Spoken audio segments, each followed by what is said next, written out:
നമസ്കാരം. ഇംഗ്ലണ്ടിലെ മാഞ്ചസ്റ്ററിൽ കഴിഞ്ഞ ദിവസം നടന്ന ആക്രമണത്തിൽ 2 പേർ കൊല്ലപ്പെട്ടിരുന്ന സംഭവത്തിൽ ഒരു പുതിയ ട്വിസ്റ്റ് ഇപ്പോൾ ഉണ്ടായിരിക്കുകയാണ്.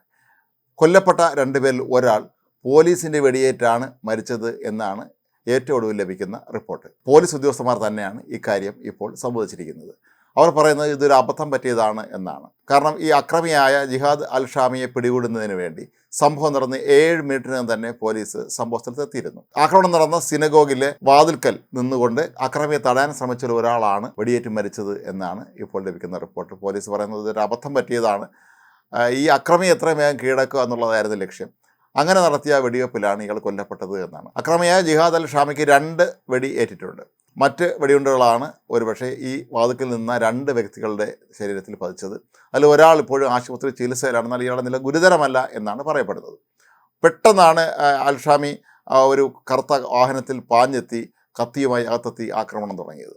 അവിടെ നിന്നിരുന്ന കുറേ ആളുകൾ ഇയാളെ പ്രതിരോധിക്കാൻ ശ്രമിച്ചിരുന്നു എന്നുള്ളത് വാസ്തവമാണ്. അതിനിടയിൽ പലരും പോലീസിന് ഫോൺ ചെയ്ത് വരുത്തുകയും ചെയ്തു. ഇയാൾ നിരവധി പേരെ കഠാര ഉപയോഗിച്ച് കുത്തുകയായിരുന്നു. അതിനിടയിലാണ് പോലീസ് പെട്ടെന്ന് സംഭവ സ്ഥലത്തെത്തുകയും ഇയാളെ വെടിവെച്ച് കീഴടക്കാൻ അവർ ശ്രമം നടത്തിയത്. പക്ഷേ അതിനിടയിൽ സംഭവിച്ച ഒരു അബദ്ധത്തിൻ്റെ ഭാഗമായിട്ടാണ് ഇത്തരത്തിൽ ഒരാൾ കൂടി മരിക്കാൻ ഇടയാക്കിയത് എന്നാണ് ഇപ്പോൾ പുറത്തു വരുന്ന വിവരം. പോലീസ് ഇക്കാര്യം സമ്മതിച്ചിട്ടുണ്ട്. പോസ്റ്റ്മോർട്ടത്തിലും ഇക്കാര്യം വ്യക്തമായിട്ടുണ്ട്. ഇയാൾ വെടിയേറ്റാണ് ഒരാൾ മരിച്ചത് എന്ന കാര്യം. വെടിയേറ്റ് ചികിത്സയിൽ കഴിയുന്ന വ്യക്തിയുടെ പേരുവിവരങ്ങൾ പോലീസിനും പുറത്തുവിട്ടിട്ടില്ല. ഈ അൽഷാമി സിറിയൻ വംശജനാണ്.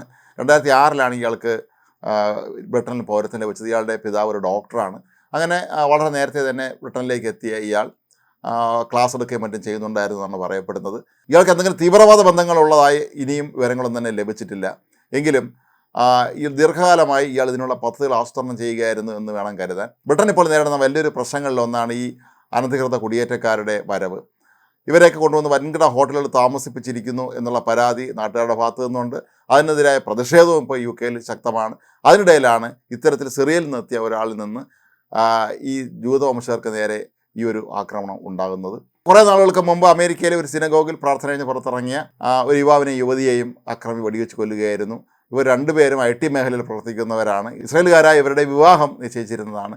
അതിനു മുമ്പാണ് ഈ അക്രമി ഇവരെ വെടിവെച്ച് വന്നത്. അന്ന് നടന്ന ആക്രമണത്തിൽ പലർക്കും പരിക്കേൽക്കുകയും ചെയ്തിരുന്നു. ലോകത്തിൻ്റെ വിവിധ ഭാഗങ്ങളിൽ ജൂത വംശജർക്കെതിരെ ഉണ്ടാകുന്ന ഇത്തരം ആക്രമണങ്ങൾക്കെതിരെ ഇപ്പോൾ പ്രതിഷേധവും ശക്തമാവുകയാണ്. ഏതായാലും ഈ അൽഷാമിയെക്കുറിച്ചുള്ള കൂടുതൽ വിശദാംശങ്ങൾ ഇപ്പോൾ പോലീസ് തിരഞ്ഞു വരുന്നുണ്ട്. ഇയാൾക്ക് എന്തെങ്കിലും തരത്തിലുള്ള തീവ്രവാദ ബന്ധം ഉണ്ടായിരുന്നോ എന്നുള്ള കാര്യവും അവർ തിരയുന്നുണ്ട്.